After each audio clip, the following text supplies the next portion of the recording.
বাস্তবিক অর্থে আল্লাহর কথা যিনি যতটা মনোযোগ দিয়ে শুনবেন আল্লাহ তাআলা তার জিন্দেগিতে ততটাই বরকত দেবে। মানুষের পরিবর্তনের জন্য, সংশোধনের জন্য, মানুষের আখিরাতের সুন্দরের জন্য আল্লাহর কথা মনোযোগ দিয়ে শুনতে হবে। রাসূলুল্লাহ সাল্লাল্লাহু আলাইহি সাল্লাম বলছেন, কিছু মানুষ আছে এরকম যে যারা এমন মাটির মতো, যে মাটিটা উঁচু নিচু, যেমন মনে করেন পাহাড়ের গা ভেসে, গা বেয়ে উঁচা জায়গা থেকে নিচা জায়গার যে মাটি পাড়ে দিয়া থাকে, এটা সমান না মাটিটা। ফলে কি হয়, বৃষ্টির পানি পড়লে তো ওই মাটির ভিতরেও কোনো পানি ঢোকে না, আবার উপরেও কোনো পানি জমা থাকে না, কারণ কি তো পড়েই গেছে শুনতে। তো আল্লাহ নবী সাল্লাল্লাহু আলাইহি সাল্লাম বলেন, কিছু মানুষ আছে এমন, তারা নিজের জন্য কিছু গ্রহণ করে না, অন্য কেউ কিছু বলে না। এই মানুষগুলো একেবারেই অপদার্থ, নিজের জন্য কোনো ভাবনা নাই, মানুষের জন্য কোনো ভাবনা নাই, নিজের ভালোটাও বোঝে না, অন্যের কল্যাণও বোঝে না। এটা গুরুত্বপূর্ণ একটা কথা যে এমন না হওয়া। একজন মুসলমান মানেই দুটা জিনিস তার সমানভাবে, এক হলো নিজেকে নিয়ে ভাবনা, আর এক হলো মানুষের কল্যাণ নিয়ে ভাবনা।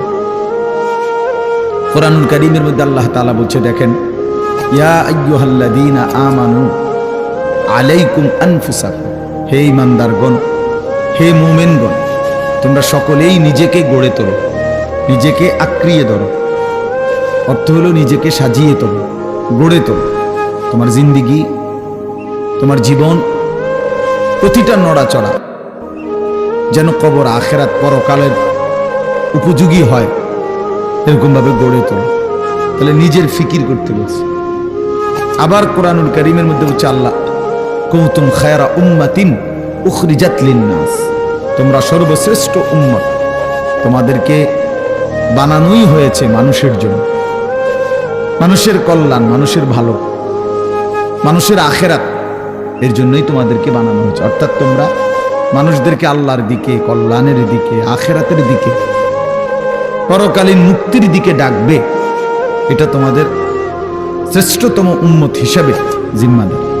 তাহলে এবার দুইটা কথা মিলাইলে কি হয়, যে আল্লাহ তাআলা একজন মুমিনকে বুঝাইছেন, তুমি নিজের ফিকিরও করবা, আল্লাহর বান্দাদের ফিকিরও করবা। এমন না হওয়া যে মানুষের ফিকির করতে গিয়ে, সংসারের বউ বাচ্চার ফিকির করতে গিয়ে, অথবা এলাকার মানুষের সেবা করতে গিয়ে নিজের নামাজ, নিজের আখিরাত, নিজের হালাল হারামের পার্থক্য সব ভুলে গেছে। ছেলেটারে বিদেশ পাঠাইতে গিয়া নিজে সুদে টাকা নিয়ে নিজের জাহান্নাম ঠিক করে নিছে। বাহ, কেমন বুদ্ধিমান মানুষ, কেমন বুদ্ধিমান! চিন্তা করে দেখেন, এটা হইল নি কিছু।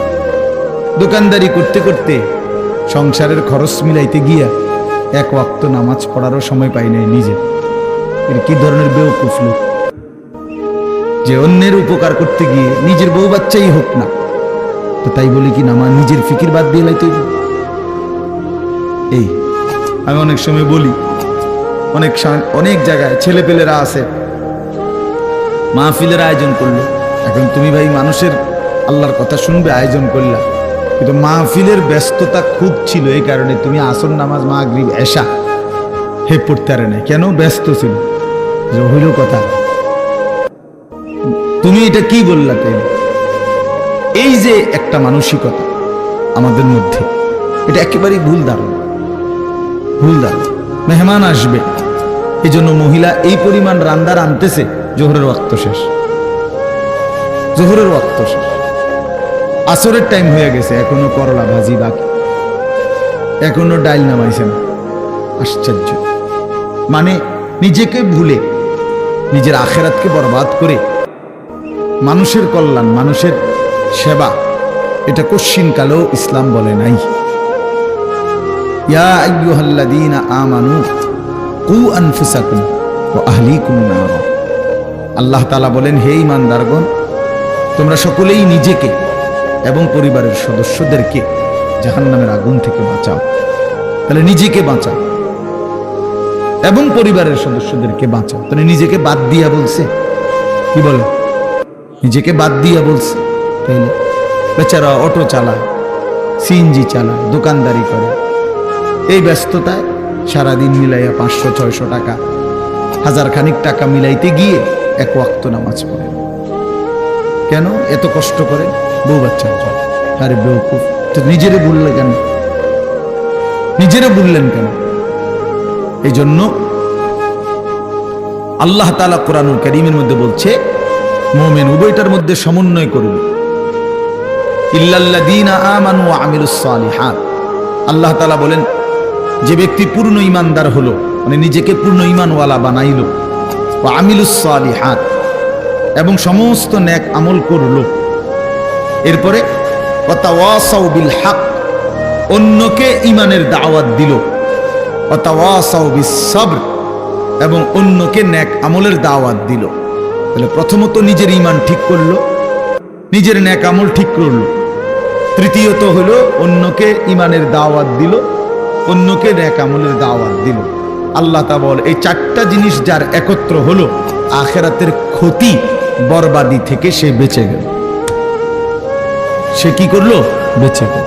তাহলে নিজেকে বাদ দিয়ে, কথা বলেন না, নিজেকে বাদ দিয়ে, কথাটা জরুরি, এই কথাটা জরুরি। আমার একদিন একজনে বলতেছে যে হুজুর, আপনারা যেরকম নামাজ রোজা করে ভালো কাজ করেন, আমরাও তো মেল মিটিং দেন, দরবার, হ্যাঁ, সর্দারি মাতব্বরি করি, মানুষের লগে মীমাংসা করে দেই, এটাও তো কত বড় সোয়াবের কাজ। তার মানে উনি বুঝাইতে চাইতেছে আমরা এই সোয়াবের কাম করতাম কারণেই নামাজ পড়তে রাখতাম। আপনি এত বড় সোয়াবের কাজ করার কারণে উনি নামাজের টাইম। পাগল কোথাকার, এটা হইল কথা? এটা কি বললা তুমি? তোমার বুঝি বলছে আল্লাহ তাআলা যে মেল মিটিং করলে আর নামাজ দেও দুইটা সমান সমান, যে কেউ যদি নামাজ পড়ে তাইলে যেই নেকি, মেল মিটিং করলেও সেই নেকি, কাজে যার যেটা ভালো লাগে নাকি? এইটা নিয়ে কথা ভাই বলেন।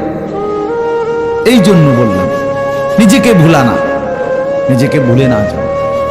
ছেলেপেলেরা আপনার নিজেকে ভুলে গেছে, আত্মভোলা হয়ে গেছে।